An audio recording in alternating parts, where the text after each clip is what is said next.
मुंबई की चमचमाती गलियों में जहां सपनों की उड़ान और हकीकत की ठोकरें एक साथ चलती हैं, वहां एक ऐसी कहानी शुरू होती है जो नफरत की ठंडी आग से शुरू होकर प्यार की गर्माहट तक पहुंचती है। ये कहानी है राघव और मायरा की। दो ऐसे लोग जिन्हें नियति ने एक अनचाही शादी के बंधन में बांध दिया, लेकिन समय ने उनके दिलों को एक दूसरे के करीब ला दिया। मशारा शर्मा 28 साल की एक खूबसूरत और महत्वाकांक्षी महिला अपनी कंपनी शर्मा इंटरप्राइजेस की सीईओ थी। उसका व्यक्तित्व तेज तर्रार था और उसकी आंखों में हमेशा एक आत्मविश्वास की चमक रहती थी। दूसरी ओर राघव मेहरा 30 साल का एक साधारण सा कर्मचारी मायरा की कंपनी में जूनियर मैनेजर था। राघव का स्वभाव शांत और विनम्र था। वो अपने काम में निपुण था, लेकिन उसकी सादगी और साधारण जीवन शैली उसे भीड़ में अलग नहीं करती थी।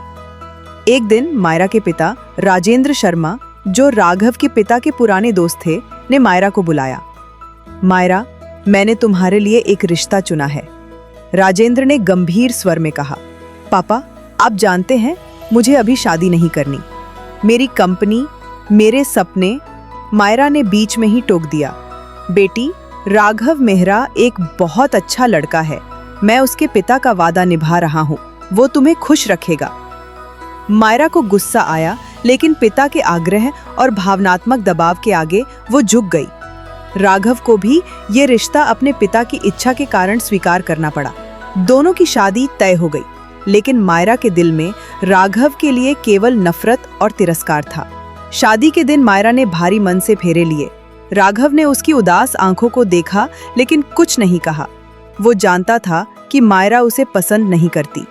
शादी के बाद मायरा ने साफ कर दिया, राघव, ये शादी मेरी मजबूरी है।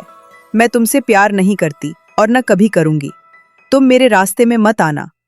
राघव ने शांत स्वर में जवाब दिया, मायरा, मुझे तुमसे कोई उम्मीद नहीं है। तुम जैसा चाहो वैसा जियो। मैं तुम्हें कभी मजबूर नहीं करूंगा। मायरा को राघव की ये बात और चुभी।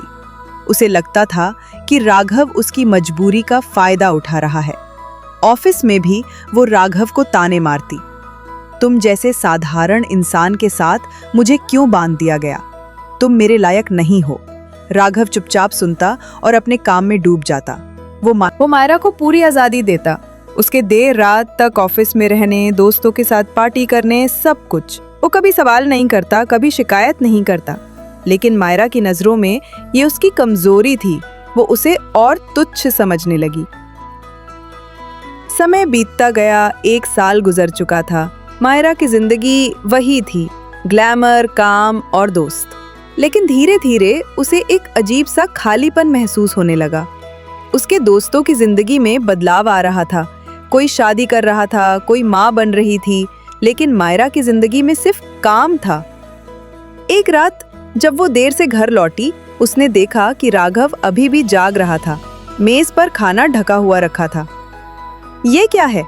मायरा ने तीखे स्वर में पूछा। मैंने सोचा तुम भूखी होगी, खाना बना दिया, राघव ने सादगी से कहा। मुझे तुम्हारी दया नहीं चाहिए।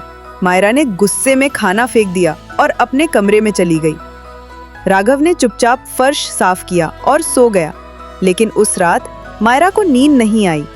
उसे अपनी कड़वी बातों पर पछतावा हुआ। पहली बार उसने सोचा, वो हर बार चुप क्यों रहता है? क्या उसे कभी गुस्सा नहीं आता? एक दिन ऑफिस में एक बड़ा प्रोजेक्ट डेडलाइन पर था। मायरा तनाव में थी। उसकी टीम ने गलतियां की और क्लाइंट नाराज हो गया। मायरा ने गुस्से में पूरी टीम को डांटा, लेकिन राघव चुपचाप अपनी गलती मानकर क्लाइंट से माफी मांगने गया। उसने रात दिन मेहनत करके प्रोजेक्ट को समय पर पूरा किया। क्लाइंट ने मायरा की तारीफ की, लेकिन मायरा जानती थी कि ये राघव की मेहनत थी। उस रात मायरा ने राघव से कहा, थैंक यू राघव, तुमने आज कंपनी की इज्जत बचाई। राघव ने मुस्कुराकर कहा, ये मेरा काम है मायरा। मायरा को उसकी मुस्कान में एक अजीब सी गर्माहट महसूस हुई। पहली बार उसने राघव को गौर से देखा। उसकी सादगी, उसका धैर्य, उसकी ईमानदारी। धीरे धीरे मायरा का व्यवहार बदलने लगा। वो राघव की छोटी छोटी बातों पर ध्यान देने लगी। कैसे वो सुबह चुपके से उसके लिए कॉफी बनाकर रख देता था, कैसे वो बारिश में भी ऑफिस के लिए उसकी फाइलें लाने जाता था, कैसे वो कभी उसकी नाराजगी का जवाब नहीं देता था। एक दिन मायरा बीमार पड़ गई।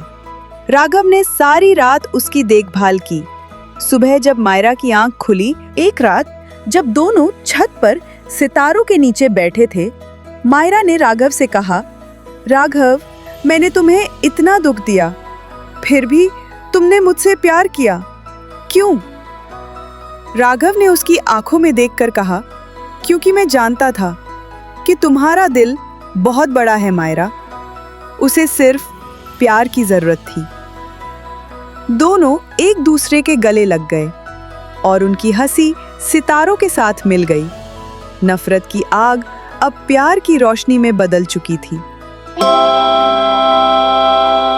एक स्पॉट कर शून की स्या में साथ दबलिस को जान हाथी, एक स्पॉट हाथी सिन को देश ने साइहा ब्लॉक बाग दाट में दबलिस को हैव लिमिटेड काम साइहास प्लान स्टैम आकल जाने के बाद सिंता इस साथ बेस्टा बाइका नादीद साइलान इकलाट को कस सिंता इकलाट को क्लस की लोगों के साथ सिंता।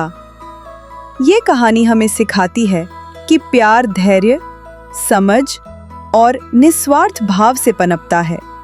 नफरत कितनी भी गहरी हो, प्यार की एक छोटी सी चिंगारी उसे पिघला सकती है।